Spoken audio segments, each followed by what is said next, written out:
Serge, nous sommes au 6e mois de l'année, le mois de juin aujourd'hui. Et pourquoi en cette période de l'année vous anticipez avec la production des plants? Parce que je me suis rappelé, il y a les promoteurs qui commencent à nous contacter pour mettre les projets en place à partir du mois de décembre. Et ils disent que non, c'est mieux qu'on commence à la pépinière. Pourquoi vous commencez tôt? Exactement. Bon, merci. Nous commençons tôt parce que actuellement, si nous blaguons, nous n'aurons pas suffisamment de semences, y compris les noyaux d'avocat. Les noyaux d'avocat surtout. Oui. Parce que ça, c'est la période où il y a beaucoup de noyaux. Très Et intéressant. lorsque tu rates déjà la campagne, pour finir, tu n'aurais plus de noyaux et puis... Bref, pas de pépinière. Quand Serge parle de noyaux, je me rappelle une année, il y avait 2 personnes qui m'avaient demandé les plants d'avocatier greffés. Et quand je suis venu voir Serge, j'ai demandé à Serge que, gars, voilà telle personne qui me dit qu'il vend les noyaux, il vend les plants d'avocat à 800. Serge m'a dit, ah bon? Celui-là a pris les plants où? Il m'a dit, certainement, ce dernier-là a utilisé des mauvais noyaux. Vous savez pourquoi? Parce qu'en réalité, dans la production des arbres fruitiers, le cas de l'avocatier par exemple, vous aurez l'occasion de visiter une partie où il a mis juste les plants non greffés. Il m'a expliqué quoi? Je vais peut-être, il va mieux argumenter cela. Il m'a expliqué que il y a une période de l'année où c'est les noyaux sauvages, des avocats sauvages qui sont disponibles. Et à cette période de l'année, c'est le mois de mai jusqu'à juin. Et quand la saison là passe, c'est les hybrides, les avocatiers greffés qui produisent maintenant. Et utiliser les avocats greffés n'est pas un bon support de greffe pour la campagne. Donc c'est pourquoi quand il vous dit à une période de l'année on va manquer les noyaux, c'est parce qu'il parle ici des noyaux des avocats sauvages. C'est généralement le noyau qui a la meilleure résistance, qui a la meilleure information génétique pour pouvoir accueillir un bon greffon. Bon, Serge, tu peux expliquer mieux que moi, hein? Bon, par rapport au système de la période de l'année, nous sommes au mois de juin, nous avons beaucoup des avocatiers sauvages qui sortent et c'est les avocatiers sauvages qui nous produisent des meilleurs noyaux pour avoir des bons pots-de-greffe. Puisque déjà, quand on a déjà mis les noyaux dans les pots, ça pousse. Lorsque ça pousse à une certaine taille, si vous coupez, vous allez voir qu'il y a bien de la sève. Par contre, déjà au mois de octobre-novembre, oui, vous allez beaucoup trouver des avocatiers greffés avec les noyaux. Quand vous allez prendre ces noyaux-là, vous allez germer. Au moment de faire la greffe, vous allez constater qu'au lieu de la sève, vous allez voir à l'intérieur du coton. Donc, l'intérieur te rapporte du coton. Donc, c'est pour dire qu'il ne doit pas avoir un camion lors de la greffe. Oui. Ah. Donc, à partir de ce moment, on peut comprendre l'intérêt de mettre la pépinière très tôt ou trop tôt, au mois de juin, pour avoir les meilleures plantules aussi au moment de la greffe. Exact. Ça n'a pas combien de temps qu'on procède à la greffe? Bon, quand nous mettons comme ça là, on peut faire 2 à 3 mois. 2 et demi, 3 mois maxi. Pour avoir un porte-greffe prêt à accueillir le greffe. Très prêt. Très prêt. Nous allons visiter déjà la première phase des travaux qui ont été mis ici. Ils ont déjà placé les sachets. À ce que je vois, vous avez déjà rempli les pots. Et combien? 10 000 pots. Waouh! Il est ici. Mais je dis, c'est déjà les commandes ou bien c'est pour vendre après? Bon, actuellement, si j'ai une commande de 20 000. Bon, pour l'instant, nous avons commencé avec 10 000 pour les premiers clients qui se sont déjà prononcés. Là où vous voyez là, nous n'avons pas suffisamment d'espace. Tout cet espace-ci a pris 10 000. Ok. Donc des deux côtés là? Oui, des deux côtés. Ok. On pris 10 000. Il y a un autre site. Oui. Il y a un autre site ailleurs qu'on doit encore mettre l'autre 10 000 oui, pour satisfaire nos clients à la fin. Waouh. Là, maintenant, quand on met les noyaux déjà à cette période-ci, on est sûr, comme vous êtes en train de constater là, on est sûr d'avoir des meilleurs pots-de-greffe.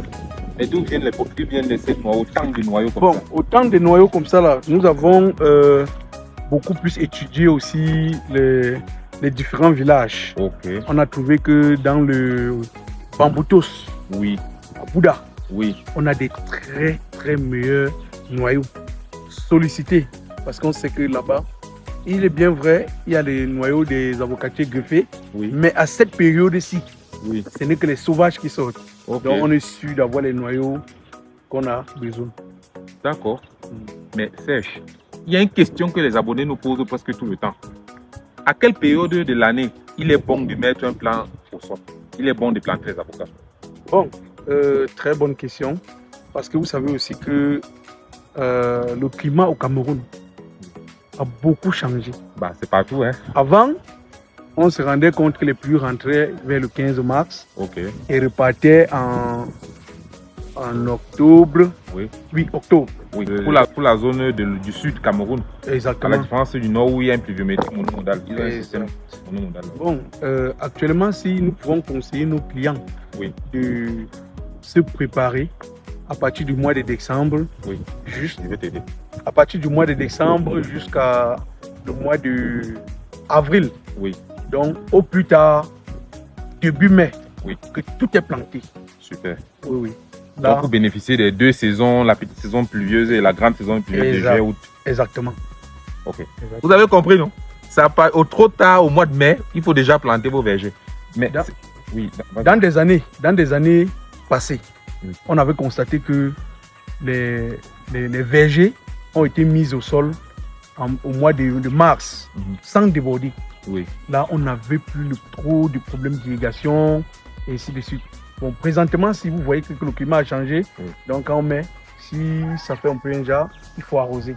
D'accord. Serge, je veux aussi savoir, quand vous savez, il y a notre frère, un technicien aussi comme vous, ou bien un expérimenté dans la production des arbres fruitiers, Tami Jardin. Il parle aujourd'hui de la haute densité dans ses vidéos. Quelle est la densité que vous promouvez pour la culture des avocatiers? Les écartements surtout. Exactement. Actuellement, beaucoup de gens n'ont plus assez d'espace. Les hectares sont très réduits maintenant. Avant, les gens avaient les 133 hectares, 100 hectares. Maintenant, si vous trouvez même 4 hectares, c'est pas facile. Oui. Les gens ont donc pris l'initiative de quitter de 10 mètres, oui, à 8 mètres. Okay. Donc là, au moins, si on est satisfait, ces deux arbres ne vont pas tellement se rencontrer, comme on dit souvent. Oui. Oui, c'est là où on a trouvé donc l'initiative de mettre à 8 mètres, ça prend 150, 156 à l'hectare, oui, au lieu de 100 à l'hectare. Okay. Alors, 8 mètres de tous les côtés, en tous sens. De tous les côtés. D'accord. Alors, Serge vous recommande de mettre les avocatiers à 8 mètres par 8. Et Serge, quelles sont les variétés qu'on va retrouver dans ta pépinière? En tout cas, pour le cadre présent, quelles sont les commandes que tu as déjà reçues en termes de variétés? En termes de variétés, j'ai déjà reçu, il y a pratiquement 6 variétés. Il y a le Pollock. Pollock, oui. Il y a le Bout 7. Ok. Il y a le Bout 8. Ok. Il y a le Gison. Ok. Il y a le Anaheim. Oui. Et le Taylor. Ok. Oui. Voilà un peu les variétés que les gens recommandent beaucoup plus. M'ont beaucoup passé des commandes, quoi. D'accord.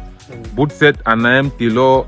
En réalité, Pollock, vous voyez, toutes ces variétés sont posées, sont commandées à dessin parce qu'il y a les variétés du groupe A et les variétés du groupe B. Et dans un verger, il faut toujours associer ces deux types de variétés pour pouvoir avoir une pollinisation optimale. Alors, ces gens vont avancer.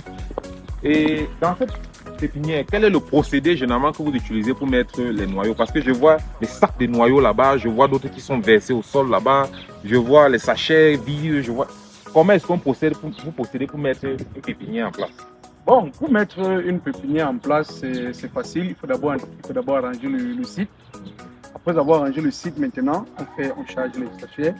Dès qu'on les a déjà classés, en rangée de 5-5. Oui. Et on laisse l'espace pour bien se positionner pour faire le dépage. Bon, maintenant, quand vous voyez le sac de noyaux que vous êtes en train de constater, c'était pour faciliter le transport. Oui. Là, maintenant, dès qu'on sort, on fait une petite bouillie avec fongicide.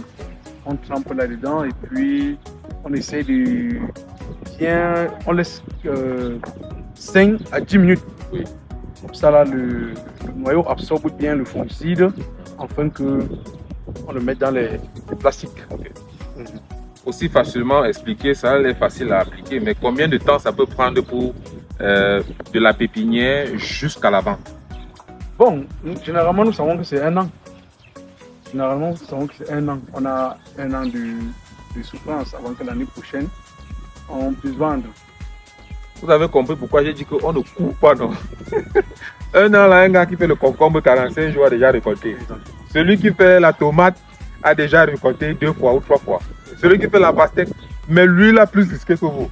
Exact. On parle d'argent sèche. Bon, si on veut parler d'argent, allez. Ok. Bon, pour parler d'argent, allons-y dans le champ, dans l'ancienne pépinière où Serge a eu à faire un beau chiffre l'année dernière. Alors, moi, ce qui m'intrigue un peu, c'est quels sont les défis que vous rencontrez dans la pépinière? Quels sont les difficultés que vous rencontrez?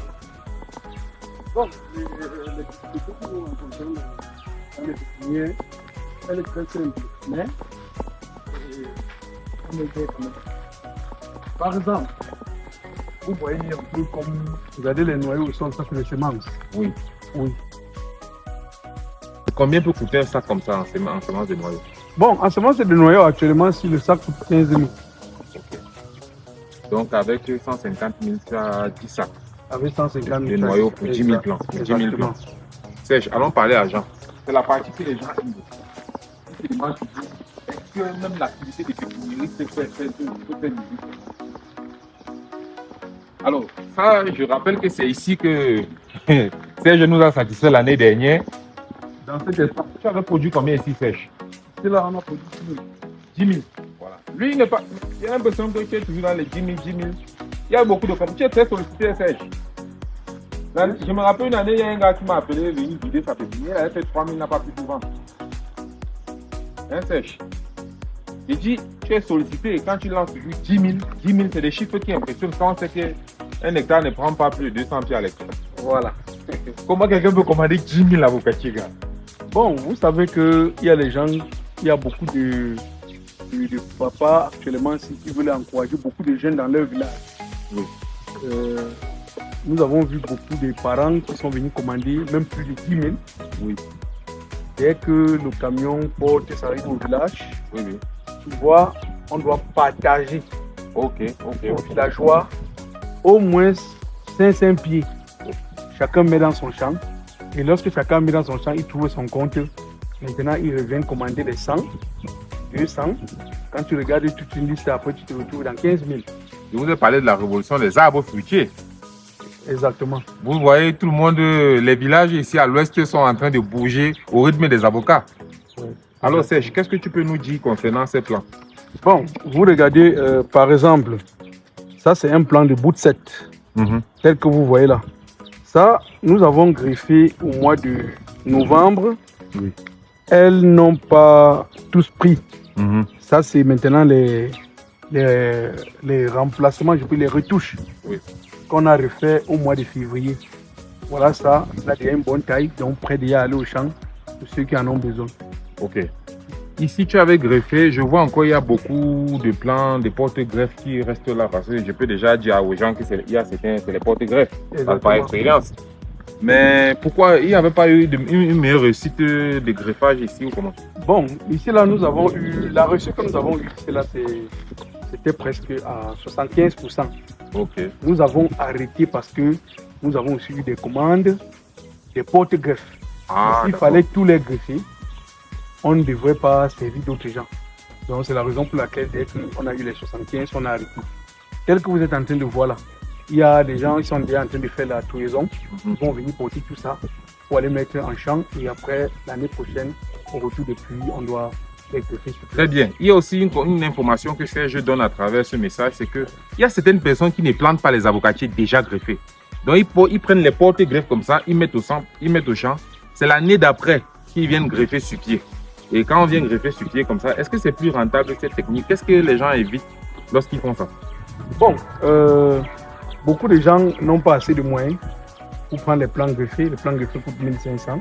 Oui. Et par contre, ils préfèrent prendre les porte-greffes qui coûtent 300. Oui. Ils partent mettre au champ.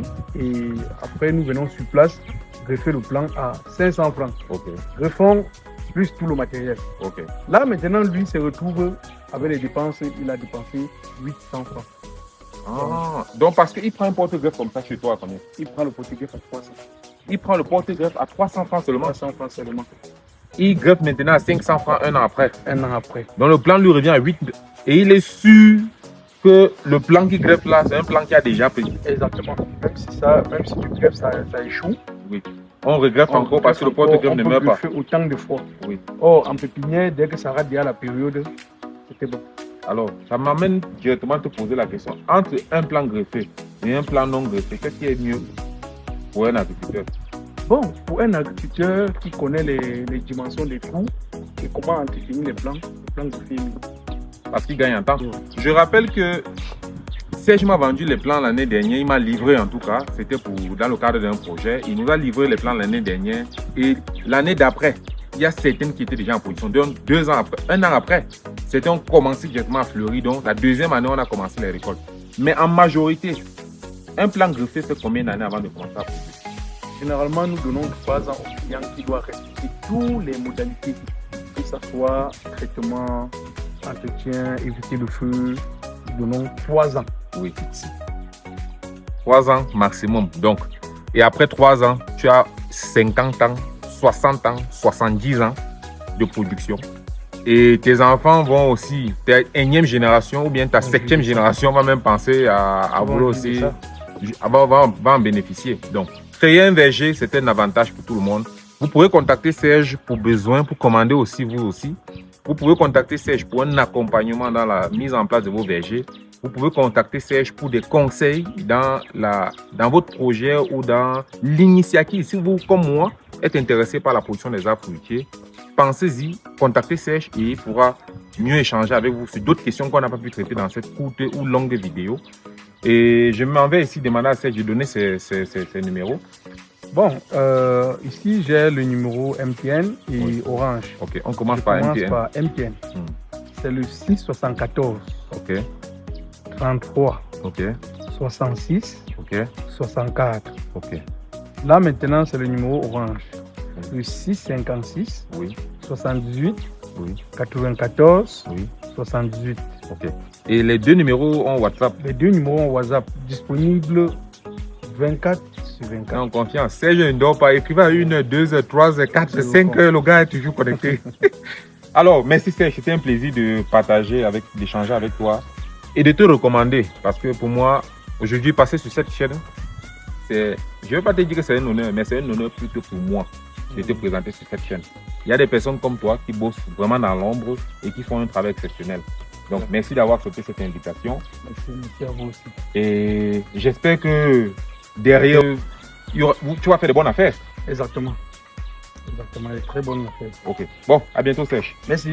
Alors, pour tous ceux qui viennent de se connecter sur cette chaîne et qui n'ont pas encore activé la cloche de notification, je ne vous dis pas de vous abonner parce que je suis sûr que vous allez vous abonner à ce contenu. Vu que vous auriez à rencontrer d'autres experts dans le domaine, non seulement qui seront peut-être plus proches de vous, ou encore qui vont mieux vous convaincre ou bien moins vous convaincre par rapport à Serge, parce que je suis sûr que ces 3 mecs que je vais vous présenter dans le domaine des arbres fruitiers, c'est les meilleurs au Cameroun.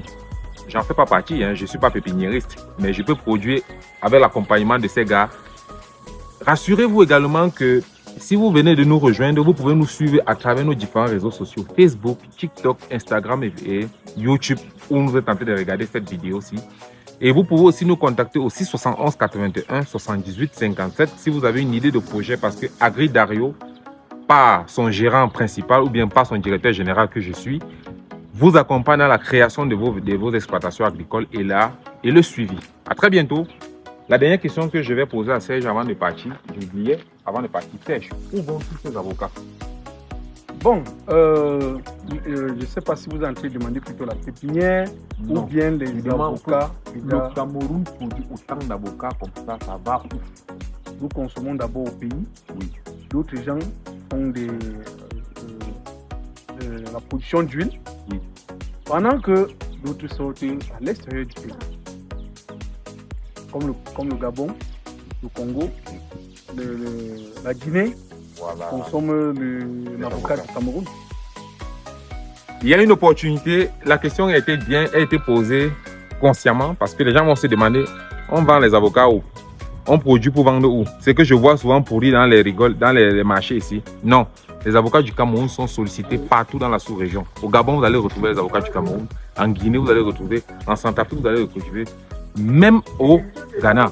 Je suis sûr que ceux qui sont là en Égypte, pendant la CAN, il y a quelques années, avaient trouvé les avocats du Cameroun là-bas, comment c'était déjà un état de décomposition. Les gars les mangeaient, ils les suçaient comme si c'était du diamant. C'était avec Agri Dario. À très bientôt dans une prochaine vidéo. Ciao.